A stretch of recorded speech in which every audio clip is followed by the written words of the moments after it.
The energy sector could heat up, and it has nothing to do with the underlying of commodities. It could be what's happening in the M&A space. Dan, you're identifying a longer-term opportunity with the E&Ps, or some that are ripe, that one of the majors could scoop up. They're starting to get ripe. I mean, if you've read my book, Shale Boom, Shale Bust, what I think is needed for the bust cycle to clear is a major consolidation wave in the energy space where a lot of these assets change hands.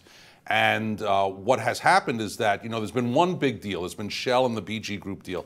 That, to me, is not that indicator of consolidation. What I'm looking for is whole E&Ps, U.S. E&Ps that are engaged in the shale space, and big ones to be bought up at good value by ExxonMobil and Chevron and ConocoPhillips and the ones with big cash.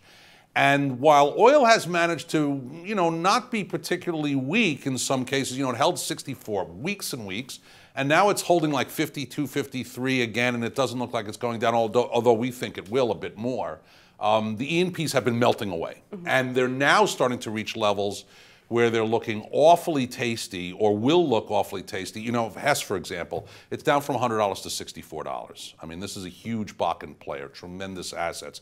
Anadarko is everywhere that's good, down from 110 to 75. Pioneer, Natural Resources, which, a lot of people thought was going to $300 a share, went from $225 now, and it's $135 a share.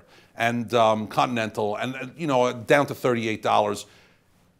I think that they're going to sink a bit further. But again, if you put like someone like EOG, for example, and it gets down closer to $75, and you have to pay a 20% premium to buy them out, you're still getting them for under $100. And that becomes a very, very tasty kind of idea for Exxon. They've been exceedingly patient up till now, not making the big move, even though they're sitting on piles of cash. They want to make a big move. And now these E&Ps are starting to reach prices and market caps that are within the reach of these guys at good value. Especially with the quality assets that they have. The assets are unbelievable. Now they're all being devalued because of the drop in crude prices. Everybody knows it's temporary, but I think that most of the majors have shown tremendous patience waiting for this entire wave, this bust cycle that I talk about in the book, to wash out. And we're getting closer. Now, this is not a recommendation to go out and buy all these guys that I'm mentioning, waiting for someone to buy them out. I'm just saying, be aware. When this wave starts to hit, that will be the beginning of the end of the bust, and the time to start really looking very seriously at these other E&Ps and oil in general and the sector. You think Hess would sell? I think that they would have to. There's, shareholders. Singer owns a big piece of them at the right price. You pay a 22, 25% premium for Hess at this number, you won't need a proxy war. They'll get the shareholders to sign on to it. Okay, thanks very much, Dan. For TheStreet in New York, I'm Jill Malandrino.